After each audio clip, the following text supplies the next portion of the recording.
राष्ट्रपति चुनाव को लेकर इस वक्त की बड़ी खबर आपको बता रहे हैं। यशवंत सिन्हा होंगे विपक्ष के उम्मीदवार। बड़ी खबर आपको बता रहे हैं दिल्ली से।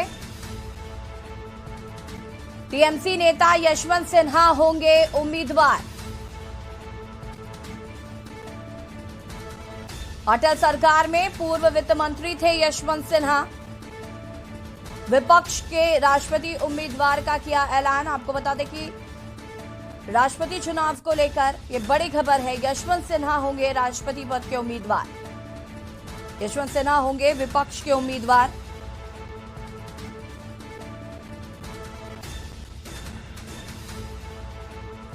राष्ट्रपति चुनाव के लिए विपक्ष ने उम्मीदवार के तौर पर यशवंत सिन्हा के नाम का ऐलान किया है।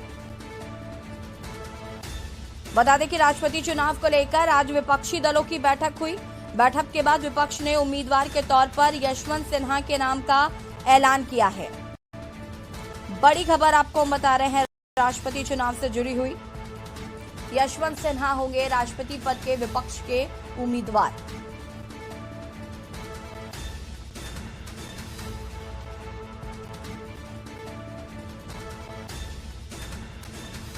और इसी खबर पर ज्यादा जानकारी के लिए हमारे resident editor Amit Dubey ji live जुड़ चुके हैं। अमित जी, क्या कुछ जानकारी है विपक्ष की? इससे पहले जब बैठक हुई सभी विपक्षी दल जो है वो एक साथ आए और ममता बनर्जी की ये पहल थी कि सारा विपक्ष इकट्ठा हो, और ऐसे में अब सर्वसम्मति से फैसला लिया गया है कि टीएमसी के जो नेता है यशवंत सिन्हा, उन्हें राष्ट्रपति पद के लिए उम्मीदवार चुना गया। देखिए, सबसे बड़ी बात है कि जब पहले दिन खासतौर पर कॉन्स्टिट्यूशन क्लब में बैठक हुई थी तभी इस बात को स्पष्ट कर दिया गया था कि अब जो है विपक्ष का साझा उम्मीदवार होगा, लेकिन उम्मीदवार के नाम का अनाउंसमेंट नहीं हो पा रहा था क्योंकि पहली प्राथमिकता जो थी वो शरद पवार को लेकर थी। शरद पवार तैयार नहीं हुए, फिर शरद पवार की तरफ से शरद पवार जो मीटिंग में बोला उन्होंने कंसल्टेशन करेंगे, यानी पुनर्विचार के लिए कहा। उसके बाद का नाम से लगातार इसे लेके विपक्ष की बैठक हो रही थी, लेकिन कम से कम आज की बैठक में सर्वसम्मत से यशवंत सिन्हा का नाम जो है वो सामने आया है। बाकायदा कांग्रेस के वरिष्ठ नेता है जयराम रमेश, जिन्होंने इसका अनाउंसमेंट किया है। और दूसरी बड़ी चीज की यशवंत सिन्हा की बात करें तो ये नाम भी ममता बनर्जी की तरफ से सुझाया गया था। शरद पवार का नाम भी ममता बनर्जी की तरफ से सुझाया गया था। और इस जो यशवंत सिन्हा का नाम आपको यहाँ पर रोकना चाहेंगे और विपक्ष के नेता थी राजा जी क्या कुछ कह रहे सुन लेते हैं।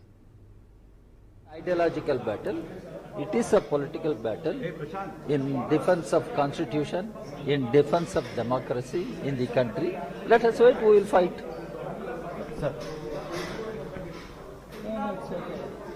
को बता दें कि सर्वसम्मति से यह फैसला लिया गया है कि राष्ट्रपति पद के लिए यशवंत सिन्हा उम्मीदवार होंगे। और लगातार हमारे साथ अमित जी भी बने हुए हैं। अमित जी, अपनी बात को पूरा कर सकते हैं आप। देखिए, सबसे बड़ी चीज की क्योंकि प्रत्याशी को लेकर यहाँ पे चर्चा हो रही थी और ममता बनर्जी ने जो बैठक बुलाई थी जिसमें 21 दलों को बुलाया गया था, 22 नेताओं को बुलाया गया था, उसमें से कुछ दल नहीं आए थे। हालांकि कुछ दलों को इन्विटेशन नहीं दिया गया था, चाहे बहुजन समाज पार्टी की बात करें, और कुछ दलों को आम आदमी पार्टी जैसे दलों को इन्विटेशन दिया गया था, लेकिन टीएसआर जैसे दलों को इन्विटेशन दिया गया था, लेकिन वे लोग इस बैठक में नहीं आए। तो ऐसे में विपक्ष के सामने चुनौती ये भी थी कि अगर सरकार के पास बहुमत नहीं है, महज कुछ इलेक्टोरल वोट जो है वो कम हो रहे हैं, तो ऐसे में विपक्ष की लड़ाई जो है बहुत कांटे की लड़ाई है और विपक्ष को इस तरह से विचार करना पड़ेगा। और यही मुझे थी कि इतना समय थोड़ा सा लगा, लेकिन फाइनली यशवंत सिन्हा का नाम सामने आ गया। ममता बनर्जी ने पहले ही स्पष्ट किया था कि यशवंत सिन्हा के नाम पर आम आदमी पार्टी भी तैयार है, ममता बनर्जी की तरफ से आ गया था। हालांकि जिस दिन ममता बनर्जी ने जब बैठक बुलाई थी उसमें आम आदमी पार्टी शामिल नहीं हुई थी, तो जाहिर तौर पे एक मेल मिलाप की प्रक्रिया हो रही थी कि आखिरकार कौन सा प्रत्याशी हो जिसके तहत पूरा विपक्ष तैयार हो। जब तक विपक्ष एकजुट नहीं होता तब तक खासतौर पे प्रत्याशी की जीत संभव नहीं है, और यही वजह कि कोई प्रत्याशी जो है वो सामने मैदान में नहीं आना चाहता। और आज की बैठक की खास बात ये थी कि अब्दुल ओवैसी की पार्टी AIMIM को भी इसमें इन्वाइट किया गया था, उनके भी प्रतिनिधि आज की बैठक में शामिल हुए।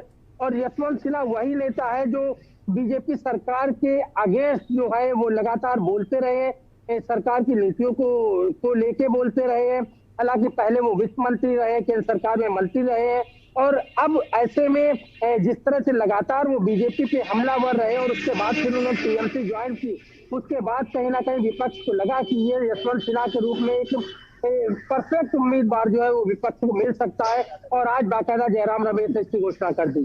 जी जी बिल्कुल अमित जी, एक तरफ जहां आज विपक्ष ने सर्वसम्मति के साथ ये घोषणा कर दी है कि यशवंत सिन्हा जो है वो राष्ट्रपति पद के उम्मीदवार होंगे, तो वही अगर हम भारतीय जनता पार्टी की बात करें तो आज भारतीय जनता पार्टी की भी बैठक है, इसको लेकर भी क्या जानकारी है? इस बैठक में आज राष्ट्रपति उम्मीदवार की घोषणा भारतीय जनता पार्टी की तरफ से भी की जा सकती है। देखिए, राजनाथ सहित लगभग आधा दर्जन से ज्यादा मंत्रियों की एक समिति बनाई गई थी, जिसमें कहा गया था कि तमाम दलों के साथ विचार विमर्श करें और राष्ट्रपति का पद का जो उम्मीदवार वो सर्वसम्मत से हो और इसके लिए चीजों को आगे बढ़ाया जाए। लेकिन अब क्योंकि विपक्ष ने अपना उम्मीदवार घोषित कर दिया है यशवंत सिन्हा के रूप में, ऐसे में कोई अब बीजेपी के पास विकल्प नहीं बचता। अब बीजेपी की जो बैठक होगी वो खासतौर पर कि आखिरकार एनडीए का कैंडिडेट कौन होगा, तो बीजेपी को अपने सहयोगी दलों के साथ मिलकर तय करना होगा। कुछ इलेक्टोरल वोट जरूर यहाँ पे कम दिख रहे हैं, लेकिन उसके लिए उड़ीसा के बीजू जनता दल बीजेडी यानी नवीन पटनायक की मदद लेनी होगी, वाईएसआर की मदद लेनी होगी और टीएसआर की भी मदद ली जा सकती है। तो कई सारे बीजेपी के पास यहाँ पे विकल्प हैं जिनकी मदद से बीजेपी अपना राष्ट्रपति प्रत्याशी को जिता सकती है। लेकिन पहले एनडीए को अपना उम्मीदवार फाइनल करना होगा और उम्मीद है कि बहुत जल्दी बीजेपी भी अपने प्रत्याशी के नाम पर मोहर लगाएगी। जी बिल्कुल अमित जी, मल्लिकार्जुन खड़गे की बात करें तो उन्होंने भी प्रेस कॉन्फ्रेंस की थी, उसमें उन्होंने सरकार पर आरोप लगाया था कि राष्ट्रपति उम्मीदवार के लिए वो आम सहमति नहीं बना रहे हैं। इस तरीके के आरोप जो है, कोई गंभीर प्रयास जो है वो नहीं किए गए हैं, इस तरीके की बातें मल्लिकार्जुन खड़गे द्वारा की जा रही थी। देखिए, ये राजनीति में आरोप प्रत्यारोप का दौर लगातार चलता रहता है। जैसा कि मैं बता रहा था कि चूंकि राजनाथ सिंह समेत लगभग आधा दर्जन लोगों की एक समिति गठित की गई थी, यानी ये बात मल्लिकार्जुन खड़गे को भी पता होगी और तमाम नेताओं को पता होगी, क्योंकि राजनाथ सिंह जो केंद्रीय रक्षा मंत्री अनुभवी व्यक्ति हैं, यूपी के चीफ मिनिस्टर रहे हैं, और ऐसे में तमाम पार्टियों के साथ जब तालमेल की बात आती है तो वहां राजनाथ सिंह ही आगे होते हैं और उनकी अगुवाई में ही चीजों को इम्प्लीमेंट किया जाता है। और यहाँ पे विपक्ष को भी ये बात पता होगी कि जब कार्य समिति का गठन हो गया है तो विपक्ष के लोगों से बात जाहिर तौर पर की जाएगी। लेकिन चूंकि ये बात विपक्ष को भी पता है कि इस समय बीजेपी के पास स्पष्ट बहुमत नहीं है, यानी विपक्ष कहीं ना कहीं इसमें बार्गेनिंग कर सकता है और विपक्ष के लिए भी एक आशाएं की उम्मीद। अमित जी, आपको यहाँ पर हम रोकना चाहेंगे और आप बने रहिए हमारे साथ, और आपको बता दें कि विपक्ष ने सर्वसम्मति के साथ राष्ट्रपति पद के लिए यशवंत सिन्हा का नाम घोषित कर दिया है। और यशवंत सिन्हा उम्मीदवारी घोषित होने के बाद उन्होंने ट्वीट किया है, क्या कुछ है वो भी दिखाते हैं आपको। ये ट्वीट किया है यशवंत सिन्हा ने, टीएमसी नेता है, उन्होंने लिखा है कि I am grateful to Mamata ji for the honour and prestige she bestowed on me in the TMC. Now a time has come when for a larger national cause I must step aside from the party to work for greater opposition unity. I am sure she approves of the step. और यहाँ पर उन्होंने ममता जी का आभार भी व्यक्त किया है। आपको बता दें कि ममता बनर्जी की तरफ से उनका नाम प्रस्तावित किया गया था। अमित जी लगातार हमारे साथ बने हुए हैं। अमित जी, यशवंत सिन्हा का भी ट्वीट आ गया है और यहाँ पर उन्होंने आभार व्यक्त किया है ममता बनर्जी का। ममता बनर्जी ने सबसे पहले शरद पवार का नाम प्रस्तावित किया था, हालांकि उन्होंने जब इनकार किया उसके बाद गोपाल कृष्ण गांधी का नाम भी काफी चर्चा में रहा। देखिए, यही बड़ी वजह थी कि दो प्रत्याशी जिनके नामों का अनाउंसमेंट हो सकता था, जिनके नामों पे मोहर लग सकती थी, और बाकायदा उन लोगों ने इनकार कर दिया। और इसलिए यशवंत सिन्हा का जब नाम प्रस्तावित किया गया तो उससे पहले ही ममता बनर्जी ने बाकायदा यशवंत सिन्हा से बात करी थी, जिसमें कि यशवंत सिन्हा ने हामी भर दी थी कि वो प्रत्याशी बनने के लिए तैयार है। अगर विपक्ष ने ये मौका देता है तो उनके लिए जाहिर तौर पर उनके लिए एक अच्छी बात होगी।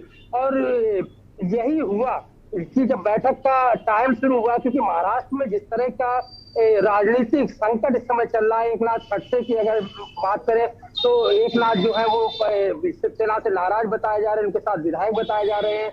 उद्धव ठाकरे समेत तमाम लोगों ने इमरजेंसी बैठक महाराष्ट्र में बुलाई हुई है और उसके बाद ये तय हो गया था कि शरद पवार शायद यहाँ ना आए, और संजय राउत ने इसका स्पष्ट हो गया था कि शिवसेना की तरफ से आज की मीटिंग में संजय राउत भी भाग नहीं लेंगे। लेकिन ये चीज स्पष्ट थी कि विपक्ष जिस प्रत्याशी के नाम की मोहर लगाएगा तमाम दल जो है वो उसके साथ खड़े हैं। और यही वजह है कि आज की जब बैठक हुई तो सर्वसम्मत से यशवंत सिन्हा का नाम सामने रखा गया। पहले यशवंत सिन्हा ने हामी भर दी थी और उसके बाद आज नाम प्रस्तावित किया गया।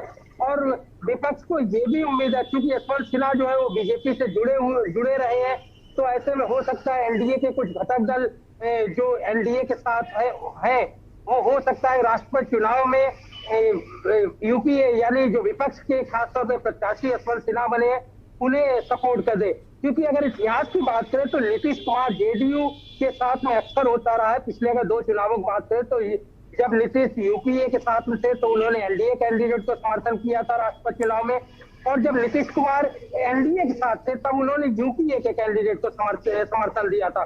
तो नीतीश कुमार के ऊपर विपक्ष एक बार थोड़ा दांव लगा सकता है कि हो सकता है कि नीतीश कुमार जो है वो उनके कैंडिडेट को यहाँ पे समर्थन कर दे, और नीतीश कुमार अगर समर्थन करते हैं तो उसके जीतने के चांसेज और ज्यादा बढ़ जाएंगे। तो ऐसे में यशवंत सिन्हा का नाम जो है वो खासा इसीलिए और ऊपर रखा गया है कि बीजेपी के साथ जो दल लगे हैं उनका भी वोट जो है वो हो सकता है कि विपक्ष को मिल जाए। तो विपक्ष जो है वो इसे लेकर साफ तौर पे खुश नजर आ रहा है। बीजेपी को देखना है कि आखिरकार बीजेपी किसे अपना प्रत्याशी बनाती है। जी अमित जी, बहुत बहुत शुक्रिया आपका तमाम जानकारी के लिए, और नजर बनाए रखें, आपसे और भी अपडेट आगे लेते रहेंगे। और यहाँ पर लगातार हम बात कर रहे हैं राष्ट्रपति चुनाव के उम्मीदवार को लेकर, जहां पर विपक्ष ने आपको बता दें कि अपना उम्मीदवार घोषित कर दिया है। और आज भारतीय जनता पार्टी की भी बैठक है और भारतीय जनता पार्टी की तरफ से भी आपका उम्मीदवार घोषित आज किया जा सकता है संभवतः। और यहाँ रुकेंगे छोटे से ब्रेक के लिए।